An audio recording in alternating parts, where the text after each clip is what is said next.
உங்கள் சத்யாவில் இப்பொழுது ஆடி அதிரடி தள்ளுபடி. மத்திய கிழக்கு நாடுகளில் ஏற்பட்ட போர் உள்ளிட்ட காரணங்களால் கடந்த சில மாதங்களாக கேஸ் சிலிண்டர் தட்டுப்பாடு ஏற்பட்டுள்ளது. இதனால் தேநீர் கடைகள், ஹோட்டல்களில் உணவுகளின் விலை உயர்வு மக்களை வாட்டி வதைத்து வந்தது. இதிலிருந்தே மக்கள் மீள முடியாத நிலையில் தற்போது தமிழ்நாட்டில் தாறுமாறாக விலைவாசி உயர்ந்துள்ளது. வேகமாக உயர்த்தப்பட்டு வரும் காய்கறி, அரிசி, சர்க்கரை, பருப்பு, எண்ணெய் விலை தமிழ்நாட்டு மக்கள் மத்தியில் இடியாய் இறங்கி வருகிறது. முதலில் அரிசி விலை கணிசமாக உயர்ந்த நிலையில் பிறகு சர்க்கரை விலை உயர்ந்தது. அதைத் தொடர்ந்து இப்போது சமையலுக்கு அத்தியாவசியமாக இருக்கும் வெங்காயத்தின் விலையும் தொடர்ந்து உயர்ந்து வருகிறது.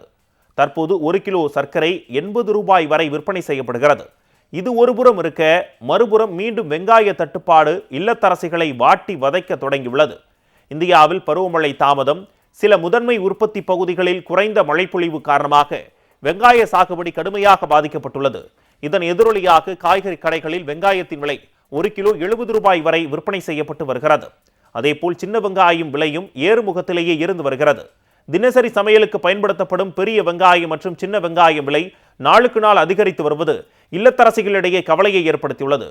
1400 ரூபாய்க்கு விற்பனையான 25 கிலோ மூட்டை அரிசி இன்று தற்போது 1800 ரூபாய் வரை விற்பனையாகிறது. அரிசி விலை உயர்ந்த நிலையில் தற்போது எண்ணெய் மற்றும் மளிகை பொருட்களின் விலை உயர்ந்துள்ளதால் பொதுமக்கள் அதிர்ச்சியில் உறைந்துள்ளனர். அடுத்தடுத்து பண்டிகைகள் நெருங்கி வரும் சூழலில் விலை உயர்வு பொதுமக்களை அதிருப்தி அடைய செய்துள்ளது. தமிழ்நாடு அரசு அத்தியாவசிய பொருட்களின் விலை உயர்வை கட்டுக்குள் கொண்டு வருவதற்கு எந்தவிதமான நடவடிக்கையும் எடுக்கவில்லை என்ற குற்றச்சாட்டு மக்கள் மத்தியில் எழுந்துள்ளது. உங்கள் சத்யாவில் இப்பொழுது ஆடி அதிரடி தள்ளுபடி.